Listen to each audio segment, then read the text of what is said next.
El Rincón de Aquiles. Pensamiento crítico para cuestionar tus creencias y tratar de entender el mundo un poco mejor. Con David Valero y Sergio San Juan. Puedes conocerles mejor en elrincondeaquiles.com.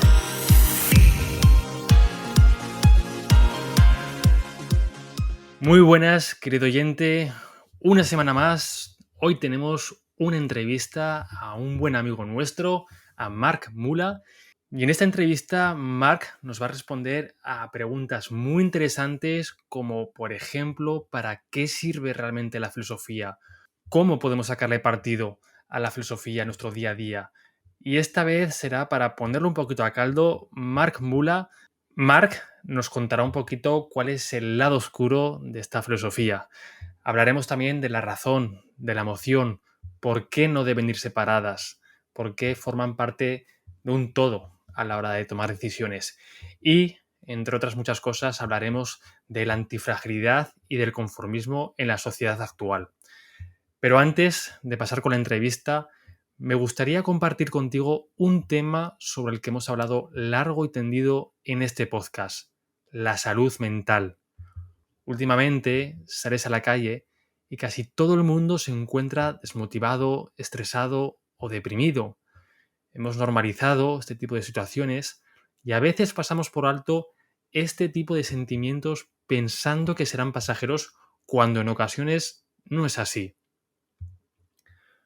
Muy pocas veces nos planteamos buscar ayuda, sobre todo cuando hablamos de ir al psicólogo. En ocasiones se sigue viendo como un tema tabú, pero es tan importante nuestra salud mental como la física. Y si vas al médico cuando te duele algo, ¿por qué no buscas ayuda cuando tu estado emocional es más débil?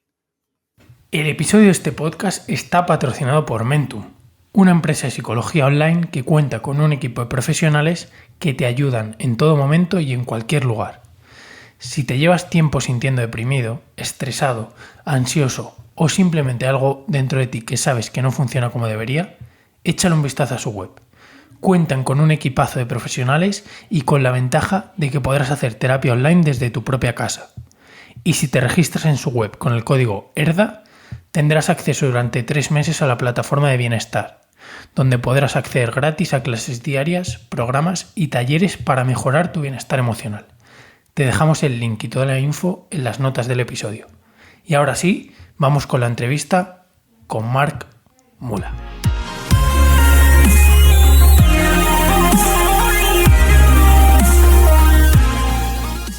Muy buenas, Sergio. Estamos un miércoles más con una nueva entrevista. Tenemos por aquí a un buen amigo. ¿Qué tal, Marc? ¿Cómo estás?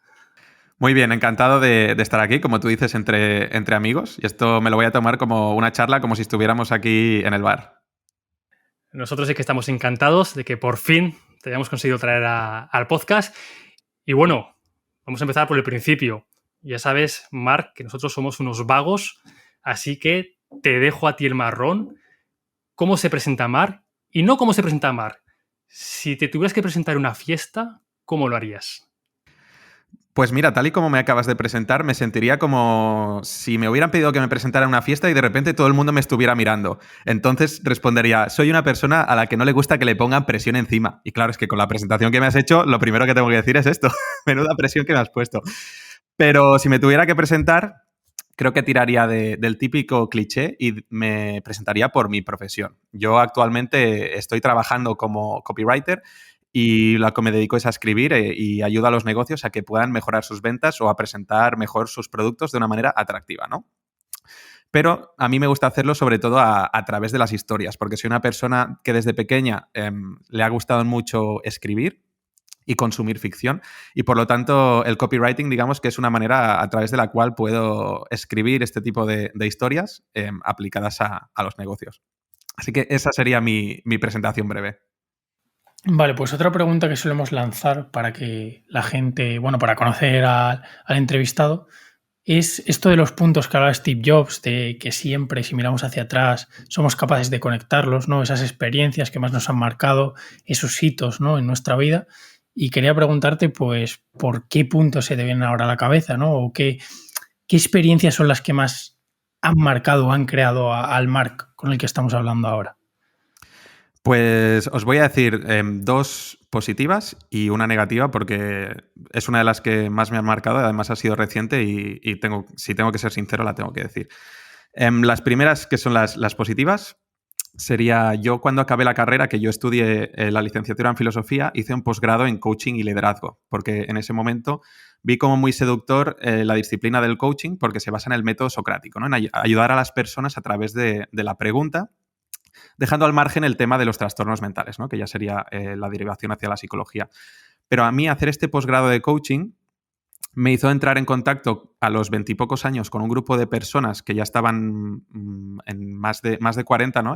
En un punto de su vida como más avanzado, y era un posgrado como muy práctico, muy basado en las preguntas, en tratar cada fin de semana, porque eran los fines de semana, tu propósito, tus valores, tus aspiraciones, tus relaciones familiares, tus relaciones con las amistades, ¿no? Como que antes de ayudar a otros, a través de las preguntas, tenías que ayudarte a ti y mejorarte a ti mismo, ¿no? Por lo tanto, esa experiencia de estudiar ese posgrado me hizo crecer un montón a nivel personal.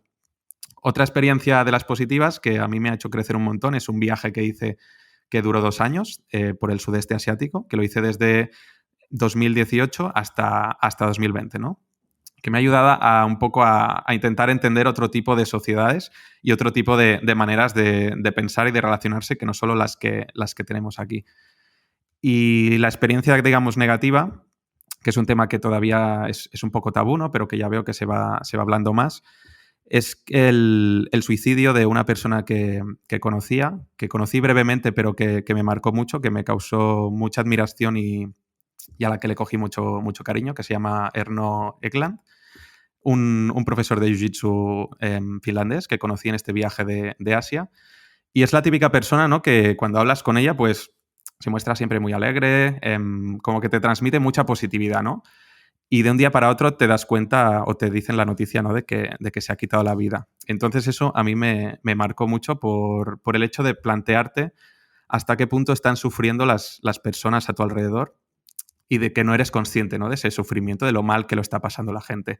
Entonces, bueno, aunque no sea el tema de este podcast, pero aunque si me preguntáis una experiencia que me ha marcado mucho, para ser más empático y para pensar que detrás de la gente, de las caras sonrientes, de gente que incluso te está animando, puede tener una vida que lo está pasando muy mal y nadie se da cuenta, me hace estar mucho más alerta con el tema de salud mental, sobre todo por esto, ¿no? Que todos arrastramos unas cargas y muchas veces a la hora de pensar cómo reacciona la gente, cómo se presenta o cómo actúa, me lleva ahora a preguntarme, ¿le estará pasando algo malo? ¿Puedo hacer yo algo para ayudarle o para que esté mejor? Y a esto, pues, ahora me relaciono, digamos, de una manera mucho más diferente y más sensible con las personas. Oye, Marc, has dicho que te dedicas actualmente al copywriting, a redactar textos persuasivos, pero eres graduado en filosofía. ¿No, graduado o licenciado? No sé. Licenciado, que todavía no me entró el plan Boloña. Vale, licenciado. En este podcast, ya nos conoces, nos encanta hablar sobre filosofía y bueno, vamos a aprovechar que tenemos un licenciado en filosofía para hacerte algunas de las preguntas y te voy a decir lo que según la Wikipedia es la filosofía. A ver si compartes la misma definición. Dale. Según la Wikipedia, la filosofía es una disciplina académica y un conjunto de reflexiones y conocimientos de carácter trascendental que, en un sentido holístico, estudia la esencia, las causas primeras y los fines últimos de las cosas. ¿Es esta definición tan enrevesada la filosofía? ¿Nos puedes dar alguna definición un poquito más práctica para que todos seamos capaces de entenderla, Marc? Para empezar, te diré que el hecho de que nos estemos haciendo esta pregunta, para mí ya estamos haciendo filosofía, ¿no? Aquí entre los tres. Te diría también, además, como un disclaimer, que la filosofía en diferentes corrientes y diferentes autores la definen de una manera diferente. Por lo tanto, esto que dice la Wikipedia, no diré que está equivocado, simplemente diré que es una visión de la filosofía, ¿no? Pero que ya la define como, para empezar, como una disciplina académica, ¿no? Entonces, a mí yo creo que, y también como que explora las causas últimas, ¿no? Es una definición muy eurocéntrica y muy basada en las corrientes basadas en lo que es la razón, o yo diría la metafísica, ¿vale? Que le está dando prioridad a estos conceptos. Entonces, a mí una definición que me gusta mucho, que no es mía, la da un filósofo actual que está vivo que se llama Richard Schusterman y creo que es muy amplia porque puede ser compartida por culturas que no son solo la europea y que la puede compartir también cualquier persona, no solo los que están en la academia, es que la filosofía no es una disciplina, es una búsqueda. Y Richard Schusterman, sobre todo, dice que es una búsqueda de 3 cosas. La búsqueda del conocimiento, esto implica conocimiento del mundo, y también autoconocimiento, o sea que la filosofía también implica conocerse mejor a uno mismo. El segundo punto de la filosofía, de su búsqueda, son las virtudes. Todas las filosofías en general hablan de unos rasgos o cualidades del carácter que hay que desarrollar. Y, en tercer lugar, la filosofía también reflexiona sobre la vida buena, sobre el concepto de felicidad o sobre el concepto de tranquilidad del espíritu. Y, en general, cualquier sistema hace una conjunción de estas 3 cosas: conocimiento, buena vida y virtudes, aunque no lo llamen exactamente así. Y ha sido a lo largo de la historia que cada vez la filosofía se ha ido separando más y especializando más, como ha hecho la ciencia. Entonces ya el que sabe mucho de filosofía de la ciencia no sabe de ética, el que sabe de filosofía política no sabe de metafísica, ¿no? Pero al principio, en su espíritu original, la filosofía era esto. Y para mí esto ayuda a que la filosofía se acerque a las personas, porque todas las personas tienen inquietudes, curiosidades por saber cosas, es decir, por conocer. Las personas se quieren conocer mejor también a ellas mismas, autoconocimiento. Las personas quieren actuar en base a unos valores, lo que está bien y lo que está mal, el desarrollo de las virtudes. Y todos al final vamos detrás de este concepto que puede ser más, bueno, más compartido, ¿no? Que es lo de la felicidad, ¿no? O a lo sumo está sufrir lo menos posible, ¿no?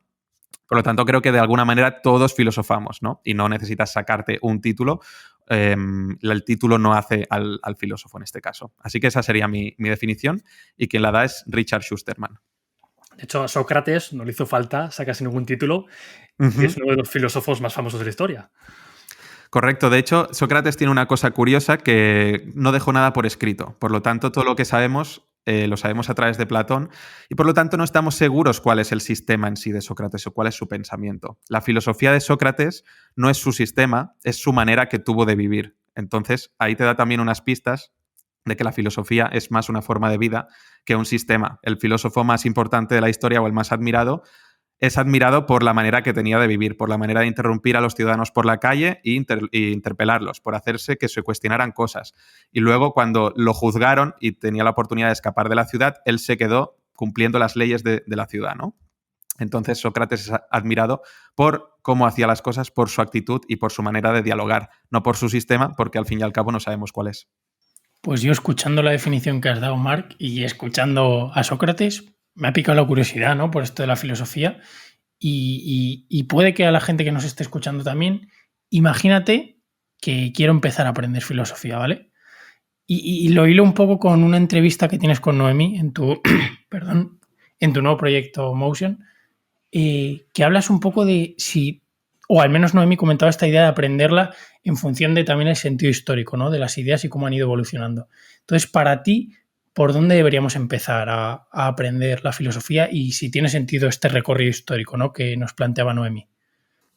Para mí sí que tiene bastante importancia el tema de la historia de la filosofía, ¿no?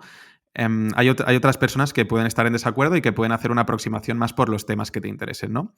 La cuestión es que no hace falta que te leas un manual de 1000 páginas, ¿no? De historia de la filosofía, pero yo sí que recomendaría que, si quieres empezar, lo hagas a través de 2 vías. Una muy fácil, si has hecho bachiller, por ejemplo, recuperar el manual de historia de la filosofía que tenías, porque eso te da de una manera muy condensada la historia de las ideas, pues de eso, desde los presocráticos hasta la modernidad, ¿no? Hasta la era contemporánea. Si no has hecho bachiller o por lo que sea no tienes ese manual, te recomendaría que compraras uno de los manuales para preparar la selectividad, porque no llegan a ser muy densos, están escritos para que lo entiendan pues personas entre los 16 y los 18 años, y entonces están también escritos de una manera muy amena, y están escritos por personas que son también expertas en historia de la filosofía, por lo tanto saben condensar muy bien lo que dicen cada autor, y cada autor te lo sitúan en contexto de su época, ¿no? Y te explican un poco el pensamiento que llevó al origen de esas ideas. Por lo tanto, para mí es una manera muy fácil de empezar. Y si quieres algo más ameno, te recomiendo 2 canales de YouTube. Uno se llama Sisyphus55, que también lo aborda así un poco por temas, ¿no? Pues cuál es la idea de Sócrates de la buena vida, cuál es la idea de Nietzsche de la voluntad de poder o del eterno retorno. Y hay otro canal de YouTube que está hecho, se nota que está hecho con más presupuesto, porque los vídeos son como más chulos y quizá más agradables de ver, que es The School of Life. La Escuela de la Vida, que este canal es de un filósofo que se llama Alain de Botton, que además tiene una voz como súper reconfortante y súper relajante, que él es quien narra los vídeos, y ahí también tienes como un repaso como por corrientes. Y lo que tiene este canal de School of Life es que liga las filosofías históricas con situaciones contemporáneas, ¿no? Con problemas que puedes tener tú en tu día a día. Entonces, para mí es una muy buena manera de entrar en la filosofía. Oye, Marc, y ahora en retrospectiva, ¿qué dirías que te ha ayudado estudiar filosofía o qué te ha servido para tu vida, para tu día a día? Más allá desde el punto de vista meramente profesional, que también dinos si te has llegado a dedicar a la filosofía o nunca has llegado a ejercer.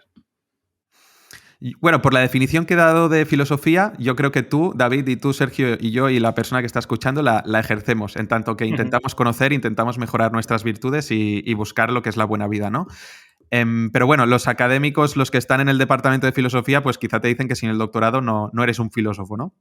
Pero bueno, esa es su visión de filosofía, yo no digo que estén equivocados. La suerte de la filosofía es que hay tantas definiciones como personas. A mí lo que más me ha servido a nivel personal, yo diría que es, uno, un poco tener una visión amplia sobre el mundo, sobre las disciplinas, ya que la filosofía se estudia no solo en un sentido histórico, sino por áreas. Entonces, la filosofía tiene filosofía política, que reflexiona pues, sobre cómo tenemos que organizarnos en sociedad, reflexiona sobre la ética, qué valores nos tenemos que mover y si son valores universales o son valores individuales. La metafísica, si hay unas causas últimas del ser o si hay algo más allá del universo que lo meramente material. La filosofía de la mente, la filosofía de la ciencia, en fin, que hay como un montón de ramas diferentes de la filosofía y cuanto más avanza la ciencia y más cambia el mundo, de hecho, pues salen más ramas de la filosofía. Y por lo tanto te da como una visión muy amplia, ¿no?, de las disciplinas. Y por otro lado, te enseña a nivel personal también cómo a conectar estas disciplinas, ¿no? Porque cuando un autor crea un sistema, su manera de enfocar la política está relacionada con su ética y está relacionada con su física, con su concepto de la naturaleza, ¿no? Y por lo tanto, en esta conexión ves también una consistencia, una coherencia entre los conceptos. Una idea muy fácil que quizá le suena a todo el mundo son las 3 almas de Platón, que si la recordáis no la vamos a explicar, pero Platón dice que hay un alma racional, irascible y concupiscible, ¿no? Entonces, para Platón, estas 3 almas forman parte de cómo es el individuo, pero él habla también que la sociedad tiene estas 3 almas y, por lo tanto, forman parte de su sistema político y también forman parte de cómo Platón explica la naturaleza, porque el alma racional es la que está...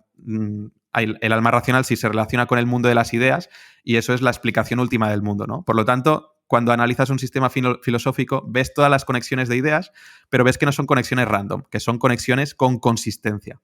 Y eso luego te ayuda, si has de ejercer pues, cualquier profesión o cualquier trabajo donde te veas obligado a conectar ideas, a buscar esa consistencia y a buscar esa lógica. Así que yo creo que son habilidades transversales que te aporta la carrera que luego puedes aplicar a un montón de cosas. Y yo, si tuviese que decir algo que me ha aportado la filosofía, sería un poco el cambiar de opinión, ¿no? Uh-huh. Y me recuerda a una conversación que tuvimos en Barcelona cuando estuve por allí, como que te habías cambiado tu visión sobre un poco las filosofías meritocráticas, ¿vale? Vamos a meterlos en la misma bolsa, todo esto de Víctor Frank, estoicismo, y quería preguntarte un poco el motivo, ¿no? O sea, ¿qué te ha hecho cambiar de opinión? ¿El por qué? Creo que los cambios que hacemos son fruto de nuestras experiencias, ¿no? Entonces, los cambios y las conclusiones a los que llego yo, para empezar, pues no son los cambios o las conclusiones a las que llegaríais vosotros dos o la persona que nos esté escuchando. Pero para mí las filosofías meritocráticas dejaron de tener tanto sentido, primero, cuando me libré de una creencia limitante mía, que era la creencia de no es suficiente. Entonces, yo era una persona como muy, muy perfeccionista, ¿no? Y que se basa con esto, la teoría de buscar el mérito, ¿no? De buscar la excelencia siempre. Y esto me frenaba un poco, ¿no? De siempre querer hacer mejor las cosas o de querer más cosas, ¿no? De no conformarte, de siempre querer más, ¿no? Nunca es suficiente. Y cuando me libré de esta creencia limitante y la cambié por su contraria, la de ya es suficiente, y empecé a estar contento con lo que tenía y que ya creía que, bueno, pues las cosas que había en mi vida a nivel de relaciones, a nivel de bienestar material, bienestar emocional, ya era suficiente y que no tenía por qué buscar esta excelencia, ¿no? O no sé, esta élite profesional o esta élite en el desarrollo personal, pues me llevó a desapegarme un poco de este tipo de filosofías, ¿no? Y luego también con mi simpatía cada vez más de las filosofías que simpatizan con lo absurdo o con la ausencia de sentido en el mundo, ¿no? Entonces dices, bueno, si al final nos vamos a desintegrar todos, al final no vamos a ser más que un granito de arena en toda la historia del universo, pues ¿para qué tomarnos las cosas tan en serio? Y quizá pues lo que estoy haciendo en la vida pues ya está bien, ¿no? No hace falta castigarnos ni autoexigirnos más de lo estrictamente necesario. Me gusta mucho, Marc, que hayas sacado este tema porque me da la sensación de que como sociedad estamos yendo en sentido opuesto de lo que acabas de decir. Entonces, mi pregunta es, ¿cuándo es suficiente? ¿Por qué tenemos esa manía de autoinfligirnos castigos y decirnos que no somos suficientes, que nunca es suficiente? Y encima la sociedad y sus opiniones nos generan más necesidades de ser siempre mejor, de que nunca es suficiente. ¿Cómo has conseguido, Marc, llegar a ese estado que nos acabas de comentar y que no te afecten tanto 3, 2, 1 y conseguir que no te afecte tanto el ruido social? Menuda pregunta, ¿eh? Aquí me metes en unos fregados. Para empezar, diría que la respuesta que doy obviamente no es categórica, ¿no? Pero la clave está en lo que tú has dicho, en que no es una cuestión de ser conformista o inconformista, sino en pasar quizá o enfocar que vas a tener unas épocas más conformista o más inconformista, ¿no? En no identificarte con una sola etiqueta o con una sola categoría. La flexibilidad es esto, que te permitas estar en momentos donde crees que ya estás bien, pero no te cierres a que haya momentos pues, que tienes que mejorar áreas profesionales, en que tienes que trabajar también en áreas a nivel personal o de relaciones sociales, pero también aceptar que no has de estar siempre persiguiendo algo, ¿no? Donde no has de estar siempre deseando algo que no tienes y sintiéndote mal contigo mismo porque no eres lo suficientemente perfecto, ¿no? Entonces, al final es intentar ser flexible contigo mismo, ¿no? Y no encerrarte, no identificarte solo con una categoría. Que la que yo veo que nos arrastra mucho en esta burbuja de Internet, del mundo emprendedor, del mundo digital, esto es, no, siempre tienes que estar sufriendo, siempre tienes que estar luchando por conseguir tus sueños, por conseguir lo que quieres, siempre has de intentar buscar lo mejor, ¿no? Siempre has de intentar subir a la montaña, no pares, no pares, no pares, ¿no? Entonces pensar, bueno, es que a veces pues ya está bien aquí donde estoy, ¿no? Es muy bonito, quizá no me he parado a mirarlo bien y no sé, qué bonito es hacer aquí un picnic y descansar, ¿no? Y entonces ligo el concepto este de flexibilidad con el concepto de funcionalidad. Yo creo que una de las claves para saber si estás en la buena dirección o no es si un pensamiento o una creencia a ti te convierte en disfuncional. Si hay una creencia, ya sea hacia una dirección de ser conformista o de ser inconformista, que te tiene paralizado o que te está removiendo algo por dentro o te provoca disconfort como muy fuerte, probablemente te convierta en alguien disfuncional. Entonces eso creo que no es operativo. Tienes que ir a por las creencias que a ti te conviertan en alguien funcional y que te permitan, pues a la vez que disfrutes tu día a día, pues ir avanzando y seguir haciendo las tareas que tienes que hacer o mejorar en ellas de una manera natural, ¿no? No es una respuesta quizá muy categórica y no sé qué pensáis vosotros al respecto, pero yo lo resumiría así, flexibilidad y funcionalidad. Vale, yo antes de responder, no es una forma de evitarlo, pero justo quería lanzarte una pregunta para ver si lo he entendido bien, el tema del absurdismo, ¿no? Que es un poco la alternativa que tú planteas o que te parece que puede sustituir un poco ese hueco. O sea, sería como tú estás subiendo la montaña, ¿no? Y estas filosofías meritocráticas te dicen, sube para arriba, sigue para arriba todo lo que puedas, ¿no? Y el absurdismo sería más de, estés donde estés en la montaña, acéptalo y ya está, o por si puedes profundizar, siguiendo esa metáfora, a lo mejor con la metáfora no se entiende bien, pero si puedes explicarnos esta alternativa, ¿no? Del absurdismo. Mira, el absurdismo, más que ya estoy bien, sería a tomar por culo, ¿vale? Fuck it. Sería como el resumen del absurdismo.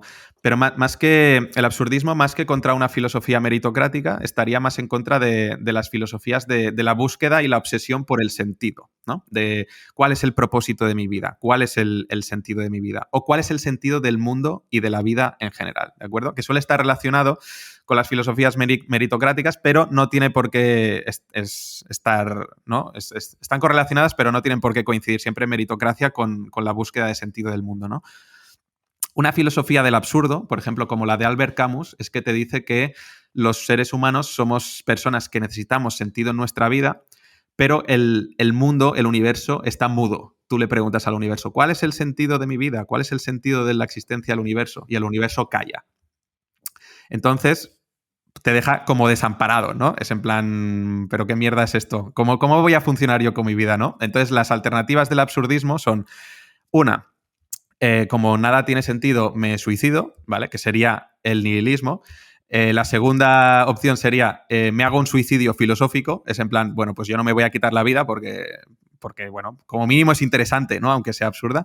Y el suicidio filosófico sería, bueno, pues me entrego a una creencia o a una filosofía. Pues aunque el mundo no tenga sentido, pues yo le doy sentido a la vida con el estoicismo, le doy sentido a la vida con la religión o con la filosofía que a mí me parezca, ¿vale? Y la tercera alternativa, la de Albert Camus o la del absurdismo, es esto, decir, bueno, el mundo no tiene sentido, a tomar por culo, pero podemos lidiar con ello y no pasa nada, ¿no? Y lo que tenemos que hacer es abrazar al absurdo y no dejarnos desanimar por el caos, sino naturalizar que la vida pues, va a ser un caos y que va a estar llena sobre todo de sufrimiento y de sinsentido, ¿no? Y de que no tenemos que frustrarnos o deprimirnos por ello. Simplemente aceptarlo como una parte natural de la vida, ¿no? Y los filósofos ya sabéis que les gusta mucho utilizar las metáforas y Camus utiliza la metáfora del mito de Sísifo, ¿no? De esta persona que va arrastrando una piedra hacia una montaña y está condenado a que cuando la piedra llega a la cima, la piedra cae y Sísifo está condenado siempre a ir a recoger la piedra y a volverla a arrastrar arriba de toda la montaña y la piedra volverá a caer, ¿no? Y entonces el absurdismo te dice que esto es la vida y que tú te tienes que acostumbrar o acostumbrar a ver la vida a una serie de cosas que has de arrastrar, ¿no? Has de lidiar con ellas, pero te has de mentalizar en que en algún momento la piedra va a caer y vas a tener que retroceder y volverla a subir, ¿no? Y que disfrutes mientras estás subiendo la piedra a la montaña, porque no importa, así es la vida, ¿no? Una lucha por ir subiendo la piedra, donde la vida es que se vayan cayendo las piedras y vas a tener que retroceder y te vas a tener que joder, ¿no? Entonces ese sería un poco el resumen.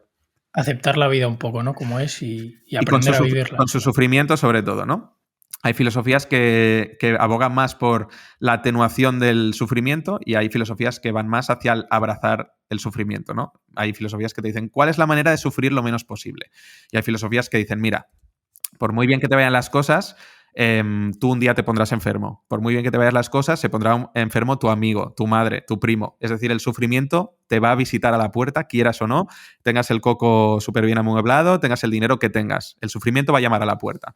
Entonces, por lo tanto, acostúmbrate a que la vida está empapada de sufrimiento, que por cierto también es el fundamento, por ejemplo, de la filosofía budista, ¿no? No solo de las filosofías así existencialistas. Entonces, es lidiar con esto, no intentar huir o hacernos una coraza, ¿no? Para intentar sufrir lo menos posible, sino dejar pasar el sufrimiento y aceptar que forma parte natural de la vida. A mí esto me recuerda al sentido utilitarista de las cosas. Siempre buscamos, o vemos, mejor dicho, todo lo que hacemos como un medio para conseguir un fin y quizás están perdiendo valores como la genuinidad y el hacer cosas simplemente porque nos apetece sin tener que lanzarnos al futuro y esperar una consecuencia en sí de lo que estamos haciendo. ¿Qué piensas de esto, Marc? En cierta parte sí, porque como dices, estamos acostumbrados a verlo todo quizá como un medio para conseguir un fin, ¿no? Entonces lo que te dicen, no solo estas corrientes, sino también forma parte, de hecho, esencial de la filosofía, porque la filosofía te dicen que la enfoques como algo, como un fin en sí mismo, ¿no? Que la filosofía, cuando se convierte en un medio para algo, en los entornos académicos dicen que entonces está prostituida, ¿no? Está corrompida. Y que intentes ver las cosas también más como eso, ¿no? Las personas no son solo instrumentos o medios pues para que tú te sientas mejor o para que, no sé, mejorar tu salud mental o tus relaciones sociales. Todas las personas son fines en sí mismos, ¿no? Tratar a las personas así, o tratar las actividades que haces como eso, ¿no? Sobre todo, a mí estas reflexiones me vienen mucho cuando las relaciono con la cultura de la productividad, ¿no? Con esto que hemos de estar todo el día ocupados, incluso cuando descansas o te tomas un tiempo de desconexión, es para que seas más productivo, ¿no? O sea, es esto que dices que siempre es un medio para otro fin, ¿no? Y llega un momento que dices, no, es que se descansa porque se descansa y punto. Se lee para disfrutar y punto. No necesitas justificar nada, ¿no? No necesitas que todo sea un instrumento para un fin. Entonces va un poco por aquí. Bueno, ya ha sacado Marc un concepto súper interesante, el coste de oportunidad. Todo tiene un coste, todo lo que hacemos o todo lo que dejamos de hacer. Al final, yo lo percibo como que es una herramienta muy útil y es positivo tenerlo presente cuando hacemos o dejamos de hacer según qué cosas, pero llevarlo al extremo, como siento que algunas personas lo están llevando, te puede acabar volviendo loco. Al final todo tiene un costo de oportunidad. Yo creo que me gustaría saber, bueno, si queréis, lo que pensáis vosotros, ¿no? Pero yo tengo la sensación de que todas estas corrientes o todas estas maneras de pensar vienen dadas porque se analiza, bueno, con unos valores determinados y por un colectivo con unos valores determinados, ¿no? Porque yo tengo la sensación de que estamos también en una burbuja de estas de los emprendedores, ¿no? Y del marketing digital, o al menos de hacer cosas en Internet, o la gente que le gusta reflexionar y leer y cuestionarse el mundo y interesarse por la filosofía. Pero luego la mayoría de las personas, la mayoría del país, tiene un trabajo de 8 horas y cuando llega a casa se pone a mirar la tele y ya está. Y es feliz así. Y el problema está en que mucha gente lo que hace es despreciar ese modo de vida, ¿no? Y le dice, no tendrías que estar perdiendo el tiempo, tienes que hacer tal, tienes que formarte, tienes que aprender sobre no sé qué, sobre no sé cuántos, ¿no? La otra persona te dice, bueno, pero tú qué, tú eres feliz, yo estoy muy tranquilo así, ¿sabes? Entonces dices, bueno, ¿dónde pones el peso, no? La gente así, al final la vida es breve, vivimos X tiempo, no sabemos si la vida se acabará mañana. Como digo también, porque me gusta el absurdo, nos vamos a desintegrar y en 30 años se acordará de nosotros nuestros hijos, pero en 3.000 años no se acordará nadie de nosotros. Entonces, pues bueno, ¿por qué no disfrutar un poco más de la vida, ¿no? Y no estar siempre en estas espirales de mejora continua, desarrollo continuo, ¿no? Y disfrutar un poquito más, que no pasa nada si ves la tele cada día. Yo aquí veo 2 puntos. Bueno, el primero, que se nos da muy bien dar lecciones morales y dar lecciones de vida a los demás. Nos encanta al ser humano, lo llevamos en los genes. Y también te diría, rescatando el ejemplo que has puesto de esa persona que llega de trabajar y se tira al sofá y ya está, y ve la tele y nada más. Claro, aquí hay 2 puntos, ¿no? Esa persona puede estar totalmente satisfecha y tranquila con su estilo de vida. Por lo tanto, ¿quiénes somos los demás para criticar ese estilo de vida? O por el contrario, y ojo, que esto tampoco lo hace criticable, pero no se puede entender de la misma manera. Esa persona no le gusta su trabajo, no le gusta su vida, no le gusta su día a día, lo paga con los demás, pero no hace nada para que esa situación cambie. Entonces, al final, es un conflicto diferente, ¿no? Alejándonos de dar lecciones, que como he dicho, se nos da muy bien, ¿sabes? Y siempre tendemos a decir a los demás cómo tienen que vivir y tendemos a pensar que lo que funciona para nosotros funciona para los demás, o viceversa. Lo que funciona para ti, Marc, quizás no sea para mí el camino adecuado, ¿no? Entonces, al final, siempre hay que coger estos consejos con pinzas. Pero sí que es verdad que despertar, mejor dicho, conciencias, puede ayudar que quizás esa persona que tiene una vida, que tiene un día a día que no está a gusto con ella, pero que tampoco sabe muy bien qué hacer, ni sabe muy bien cómo comportarse, porque no tiene con qué comparar, no ha reflexionado, no sabe ni siquiera qué preguntas hacerse. Creo que puede ser interesante pues, que escuchando otras experiencias, leyendo libros, escuchando podcasts, poquito a poquito pueda despertar esa conciencia que creo que aquí los 3 que estamos hemos seguido ese camino, ¿no? De despertar. Venga, le doy yo. Yo estoy aquí un poco más con Marc. Bueno, no es cuestión de estar con ninguno de los dos, pero el tema del desarrollo personal yo tengo como sentimientos encontrados. Vamos a englobar en desarrollo personal también esta parte de filosofía práctica, ¿vale?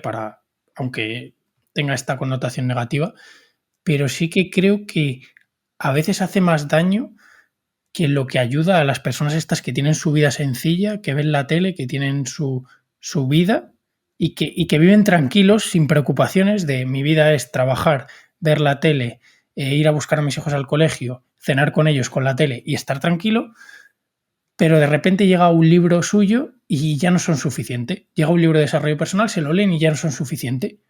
Y de repente lo que quieren, y aquí con lo que tú dices, David, yo creo que va muy condicionado por las experiencias, rescatando el punto este de Marc. O sea, creo que si tú no te lees ese libro, no quieres una vida mejor, estás conforme con lo que tienes. Pero ese libro como que te empuja a querer otras cosas. Ese libro de desarrollo personal te dice, no, tú tienes mucho más potencial, por resumir el mensaje de la mayoría, y tienes que aspirar a más. Y creo que son diferentes formas de vivir. O sea, por eso creo que a veces más información te hace como buscar, ¿no? El mejorar y quizás no vives más feliz.